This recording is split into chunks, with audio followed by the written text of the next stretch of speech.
Okay, great. So, welcome everybody. Thanks for coming along. Thanks for watching. We're here with another Lockdown Stories conversation today with Elizabeth Beroud from Beroud Consulting. Hi, Elizabeth. How's things? Hi, Mike. Very good, thank you. Great, great. And yeah, so it's not so sunny today, unfortunately. So I am in the office.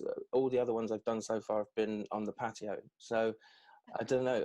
I was on a call with my mum this morning while I was doing my early morning exercise, and she said it was already raining down in Southampton. So we got that to look forward to. But yeah, so straight into the big question: how has lockdown been for you? It's been really busy, Okay, quite good busy, intense period. Sorry, Mike. good busy or bad busy? Yeah, good busy, but quite intense as well because of the uncertainty that we were all plunged into Mm, right at the very beginning of lockdown. So my husband and I are business partners, and we run a consultancy and coaching business.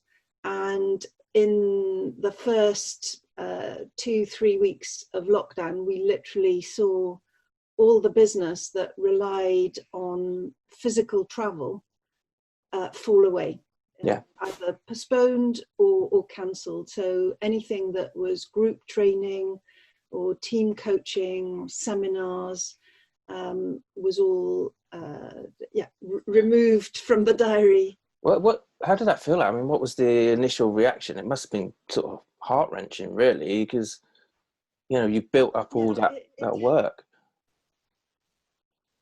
I must admit, it is incredible. We were sort of quite stunned, actually, that everything could change so quickly, and it was totally out of our control. Mm. We've had the business now for over 3 years, and it's been building up steadily. And of course, from one day to the next, you're faced with a totally changed environment that looks nothing like anything that you've worked for or have anticipated. Yeah, So yes, it was. I mean, we were quite stunned, actually. I think. and like you say, what makes it really different is it is so totally out of your control and global, and I think that really hit me as well. And how did you react to that? Because different people. I used to want to control everything, and clearly that's Yeah. not possible. So I've made great steps. Ironically, I think the fact that it was global made it easier Yeah, yeah, yeah, for us, and certainly for me, the fact that nothing I could do sort of individually would change the global situation. It wasn't possible. And also, I'm somebody who is sort of quite high energy, and I'm always very busy yeah, with work. And I thought, my instinct was really to say, well, actually, maybe this is, somebody pressing the pause button that, is going to be good for me. It's going to be good for our business, and it's going to be good for our planet. yeah, And that was, I think that was the other part of, saying, okay, well, this has happened. So how do we make sense of it? So I think that was my initial way of trying to make sense of lockdown, was to say, well, maybe this is a period of pause, of quiet that, we all needed. yeah, absolutely. And it's interesting. It's just that I know that feeling of it. You sort of need someone else to press pause. It's quite Yeah. hard to do it yourself sometimes. I see where you're coming from with that, absolutely. And you mentioned the planet there as well. Did you see some of the satellite images of, the way that the pollution cleared and how quickly it cleared? It was, is I mean, I haven't read up on that particularly, but I know it's perhaps something more that you've perhaps had a look at. Is this a real thing? Was it really that? I mean, obviously this isn't the environment fixed, but I was not aware that there could be such a rapid turnaround. No, I don't think I was either, and it was amazing. I mean, just we're very lucky in the sense that we have a garden, and we noticed the birds almost, well, within a week of lockdown, we had a lot more birds, for example, singing in the garden. We've never enjoyed spring so much as this year, because we've literally just been in the one place watching it all happen day after day, the flowers coming into bloom, etc. I know it sounds trivial to say that, but I think we've become a little bit disconnected from all of that. Even though we enjoy our garden in usual times, that's not what I mean. We enjoy our local park, we enjoy our local woods, but even so, we are rushing around a lot more, and have had less time, I think, to appreciate just how lucky we are to actually be there, sort of in the moment, as it were, to have this wonderful nature around us. And in terms of the environment, I think it's helped to maybe not reverse, but it's helped to show everyone what can be achieved. I'd like to think that's the case. So moving on to the whole return to work concept, then, do you think that will be a factor in people's decision making around the return to work, environmental impact? I think it will be. I think the environmental impact is something that everybody has to feel for themselves, and I think obviously we're hugely dependent, and it's not to take away the responsibility of our governments in that aspect, and that's crucial. But if everybody feels that there is an imperative, a personal imperative as well, to act more in a more planet friendly way, then I think it will make a huge difference. And of course it means that we will put more pressure on the governments as well, to make better decisions. And I think the post-lockdown period will give us a real opportunity, and give the government a real opportunity to make better choices for our economy in terms of the environment, but also in terms of people. Yeah, absolutely. And I'm thinking of the European fund, which is being put in place at the moment, which is going to be skewed towards helping businesses that have an environmental agenda. So that's a good example of how you can, how the governments can really help shape where we go next. And there's a lot of different ways that individuals can have an effect. I mean, like you say, the biggest impact really has been staying at home. I mean, working from home is not new to you or I, but to a lot of people, it's really been quite an eye opener.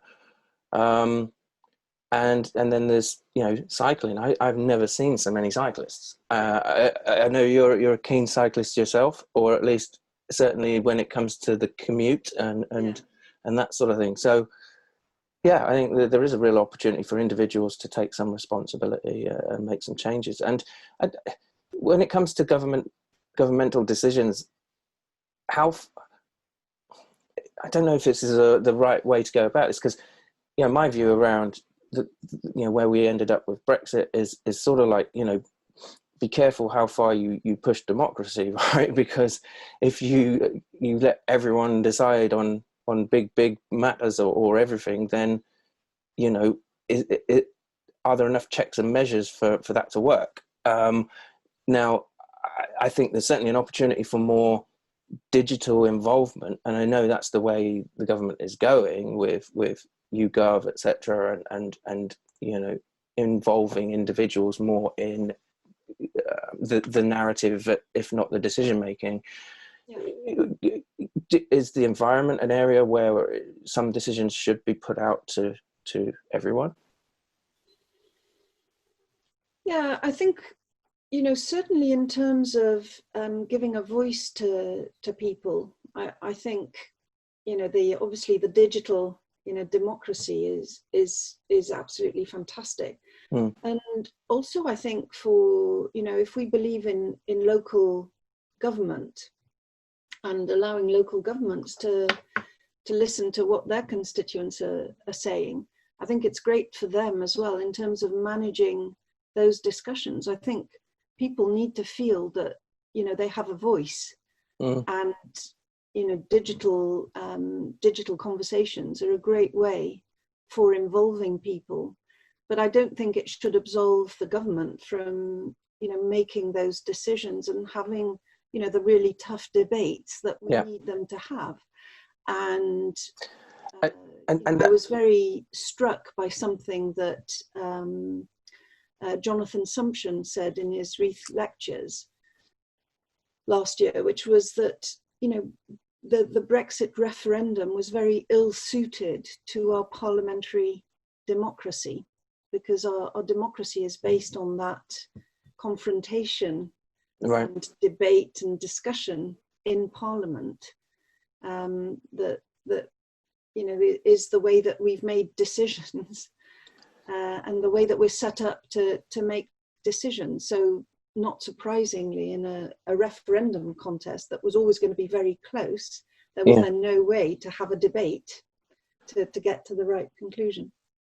Yeah, and I was gonna suggest as well that the main failing was that there just weren't enough facts to make the decision, and I think it appeared to me, at least, that that's why the decision was delegated. No one wanted to take the decision because there weren't enough facts, and it became just a popularity contest which was highly inappropriate. But there we go. And it threw up. It's a pity, because it threw up, a great many real issues. That needed to be heard and needed to be addressed, and that, people like us based in London were probably not sufficiently aware of. No, absolutely.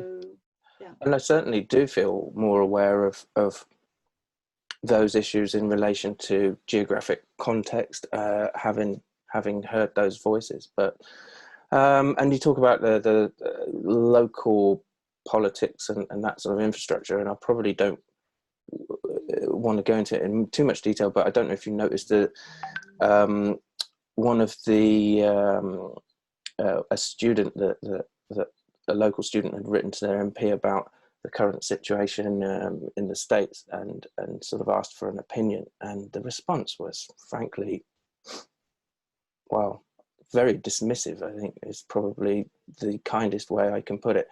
But I think that's probably a conversation for another day. But I mean, but if people don't have faith in that local infrastructure, then there is very much a disconnect to the next level. And a friend of mine actually is a local councillor somewhere in Surrey. In fact, I think I'll try and get him on here, because he was very involved in anti-fracking type debate, and even had some personal, say, threats, I would suggest, from corporations. And it's not as functional as we'd like to think, the democratic process, I think, in a lot of ways, but that is what it is, and but we need to have these conversations and see what we can do to change it. Absolutely right. So just thinking longer term then now, and so, well, but return to work for you, right? You're going to be mainly at home, or for the foreseeable future? I mean, what I spent a lot of time doing early on in lockdown was sort of reinventing coaching interventions that were in teams where we would have all been gathered in one place and where we couldn't be. So reinventing that in a virtual platform, and that process is still going on. So I've now launched my first team coaching sessions, and it is quite different. Some things work really well. Some things don't work as well, and I'm learning how to adjust it. And I think it's good that I started doing this straight away, because at least we're all learning together. So, Yeah. the people in the workshop, the participants, are forgiving as well. There's a bit of goodwill. Yeah. The technology. So what you platform are you benefit using? from that. What platform did you decide to go with? So I've decided to go for with the Zoom platform. Okay. It has a function that I really love, and that is really essential for the type of workshops I run. Mm-hmm. Interactive, and that's the breakout room function. Great. So it enables people to have one-on-one conversations or small group conversations, and then we can bring everyone back together and have a whole group conversation. But it's really valuable from that point of view. And that's a bolt-on, isn't it? I think I saw that that's a paid bolt-on that you can add in. Is that right?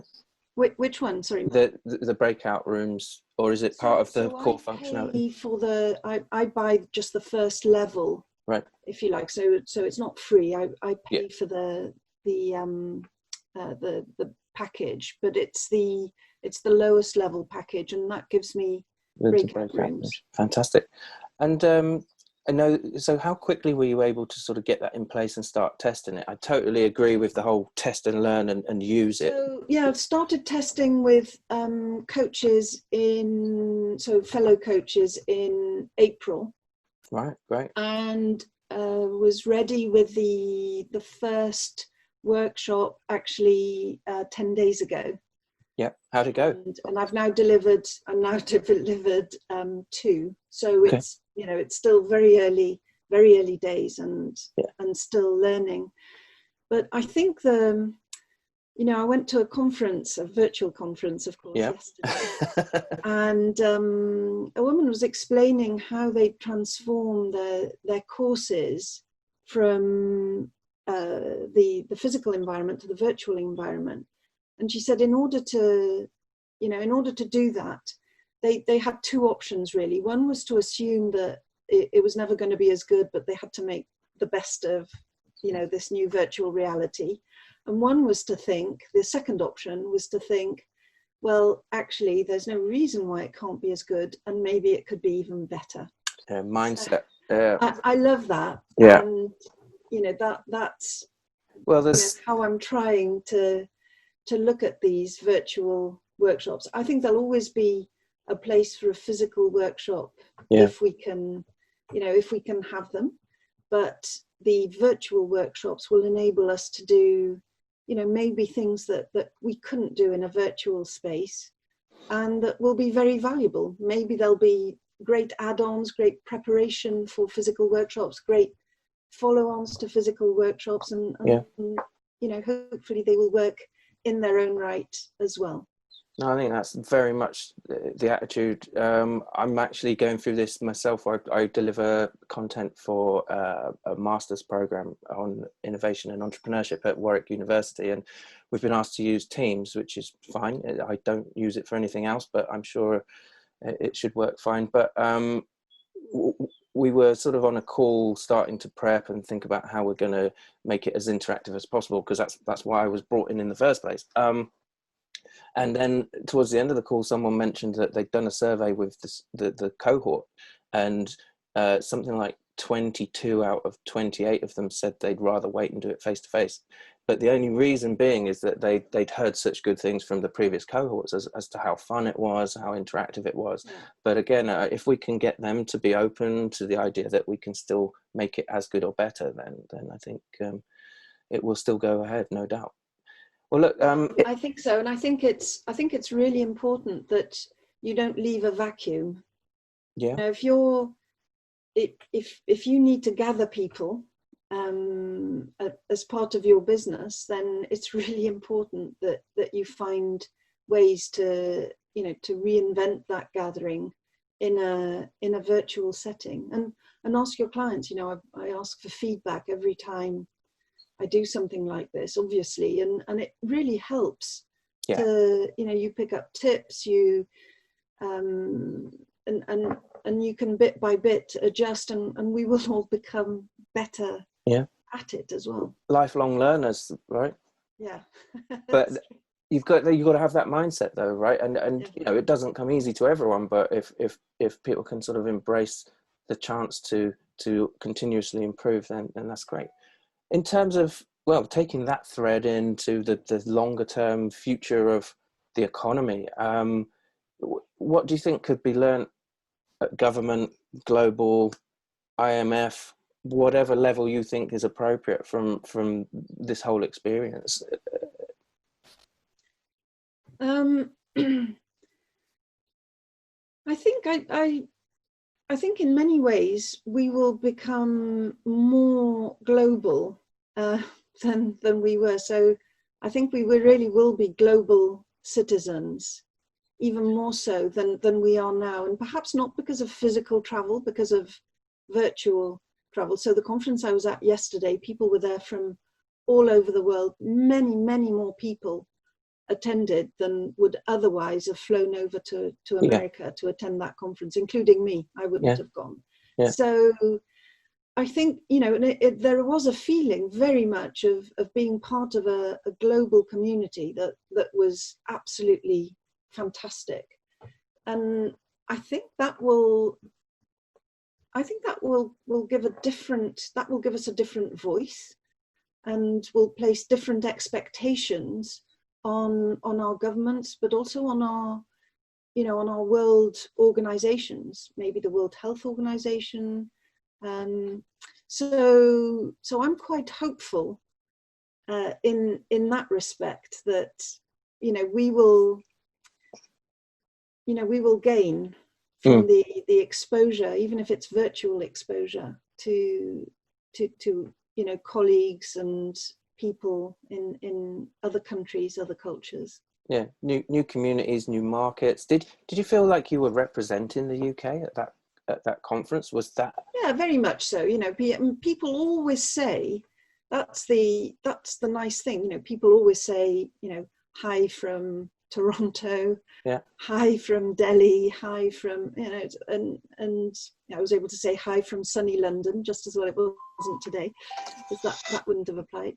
Um, so yeah, and people love that. They love saying where they're from, Yeah, and flying the flag for their location, and it's almost as though you're planting that little pin, yeah, you know, yeah. in that map um of the conference. It's great.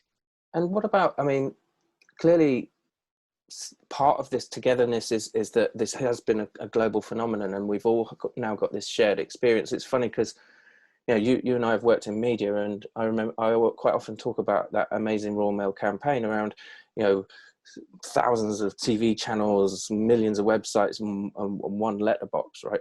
But you know, you don't get shared experience through this fragmented media landscape, but this thing has given everyone a shared experience on a global level that actually I don't think has ever happened before, right? Is there a way that we can leverage that in some form of economic sense? I mean, or I mean, who knows how, but is that an opportunity, do you feel? Yeah, I think there is definitely an opportunity there. I think what we need to bear in mind is, you know, what translates well.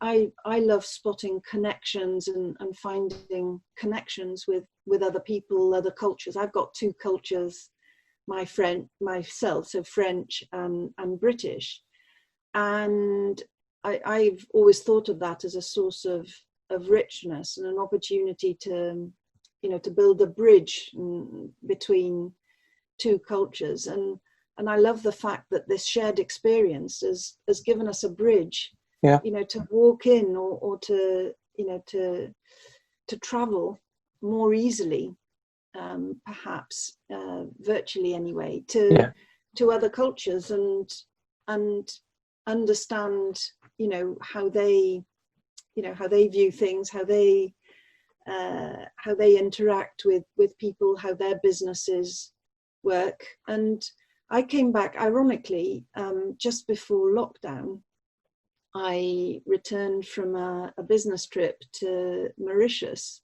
Oh, wow. Where I was coaching the HR team of a bank there, and it was an absolutely amazing experience. It was it was a 2-day coaching seminar, and I really came back on a high, having felt that, you know, it had really made a difference to the team, and they were excited about taking the work forward. And if I think now, well, that sort of opportunity might not be there physically, but the need is still there to help, you know, teams to connect, to collaborate better. And that's what I'm talking about. You know, what I focus on: help people to understand themselves better, understand their strengths, help them to understand how they can play to their strengths, and help teams to understand what, you know, what strengths they've got that can help them collectively achieve their common goals. So I'm quite excited about opportunities that I think will come from all over the world. Excellent. Rather than just the UK or France. Sure.